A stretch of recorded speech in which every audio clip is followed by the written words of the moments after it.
পৃথক হত্যা মামলায় সালমান এফ রহমান, আনিসুল হক, জুনায়েদ আহমেদ পলক, বিচারপতি শামসুদ্দিন চৌধুরী মানিক, সাবেক আইজিপি চৌধুরী আব্দুল্লাহ আল মামুনকে কারাগারে পাঠিয়েছে আদালত।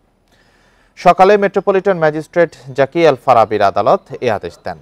এর আগে সকাল ৮টার দিকে কারাগার থেকে তাদের আদালতে নেওয়া হয়। এ সময় রাজধানীর বাড্ডা, লালবাগ, আদাবার ও খিলগাঁও থানার পৃথক ১৩টি হত্যা মামলায় তাদের গ্রেপ্তার দেখানোর আবেদন করেন পুলিশ। শুনানি শেষে আদালত বিভিন্ন মামলায় তাদের গ্রেপ্তার দেখানোর আবেদন মঞ্জুর করেন।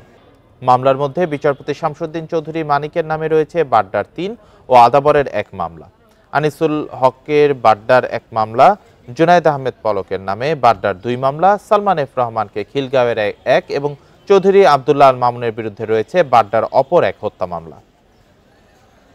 এ বিষয়ে আরো জানাতে ঢাকা সিএমএম আদালত থেকে যোগ দিয়েছেন সহকর্মী জাহিদুল ইসলাম। জাহিদুল ইসলাম, এই হত্যা মামলাগুলো সম্পর্কে এবং যারা এই আদালতের বিচারিক কার্যক্রম সম্পর্কে কি তথ্য আছে আপনার কাছে?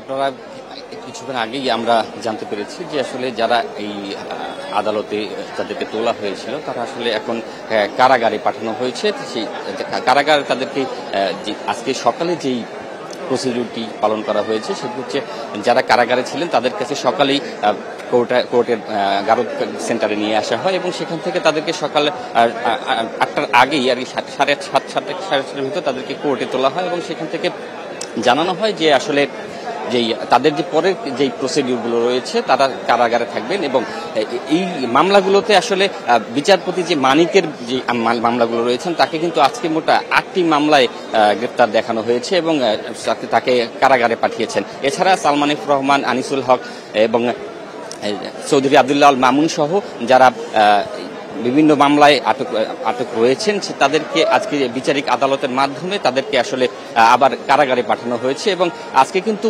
মূলত পুলিশ কোনো রিমান্ড চায়নি, কারণ এখন তাদেরকে সেইভাবে বলা হয়েছে যে আসলে আজকে কোনো রিমান্ডের আসলে এভাবে ইস্যু ছিল না। তারা আগে যেই বিষয়গুলোকে তাদের নিয়ে কাজ করেছেন তারা কিন্তু সেই বিষয়টা নিয়ে একই প্রসিডিউরে থেকেছেন এবং আদালত তাদেরকে সরাসরি কারাগারে পাঠিয়েছে এবং তাদেরকে সকালেই কিন্তু সকাল ৬টার দিকে আসলে তাদেরকে গারদ সেন্টারের দিকে নিয়ে আসা হয় এবং সেখান থেকে পরবর্তীতে আস্তে আস্তে একজন একজন করে আসলে কোর্টে তোলা হয় এবং যে মামলাগুলো রয়েছে সেই মোট এখন পর্যন্ত ১৪টি মামলায় তাদেরকে কিন্তু আসামি হিসেবে দেখানো হয়েছে এবং তাদের সেই বিচারিক মামলাগুলো এখন তো রায়ের পরবর্তী পর্যায়ক্রমে আসলে দেখা যাবে।